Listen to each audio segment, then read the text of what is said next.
The war between Israel and Hamas. The White House says a ceasefire agreement to stop things just like that are in place.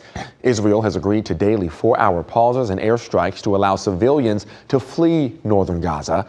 It's a temporary solution that President Biden and several other world leaders have been pushing for. Here at home, Israeli supporters held a rally on Georgia Tech's campus tonight, leading group prayer for the country and hostages taken by Hamas. A large pro-Palestinian rally was held in Midtown tonight outside the Consulate General of Israel. We have protesters calling for the end of U.S. aid to the Israel area and implementation of a ceasefire. Atlanta News First reporter Joshua Skinner is live outside the consulate tonight for us. So, Joshua, I see there's still a lot of people lining the street. What's the mood right now? Yeah, well, there was a definite spark out here early tonight. You might actually be hearing some of the cars driving by honking. This has been going on nonstop throughout the evening. But there were over 1,000 passionate supporters of Palestinian freedom here earlier this evening, much less now. We'll get to that in a second. But they were here to protest both Israel's incursion into Palestine as well as the American response.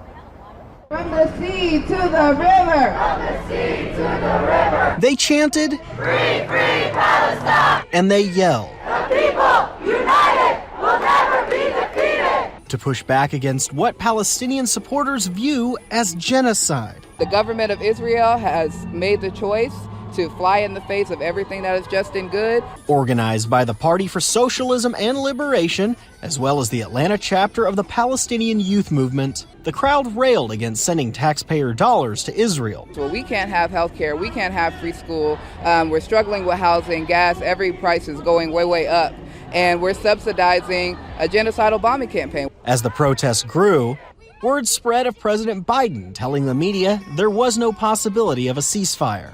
It makes me so angry that I feel like the only way to cope with it is to come here with other people who also feel that anger. He's not acting in our interest. I don't know whose interest he's acting for. But protesters were also clear that their indignation towards the American government and Israel is not tantamount to anti-Semitism. That's a manipulation.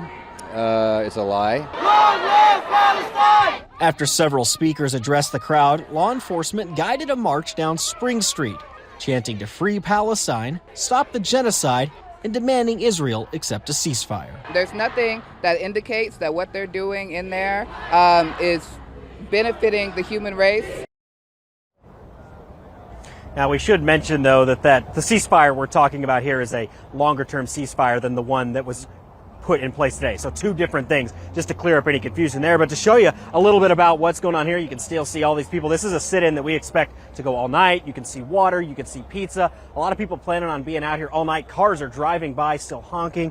It's been you don't want to call it a festive atmosphere, but a very lively atmosphere out here. And it's safe to say that if this conflict continues for any significant amount of time, this is not going to be the last time these people are sitting out in front of the consulate. Reporting live in Midtown, Joshua Skinner, Atlanta News First. Joshua, thank you.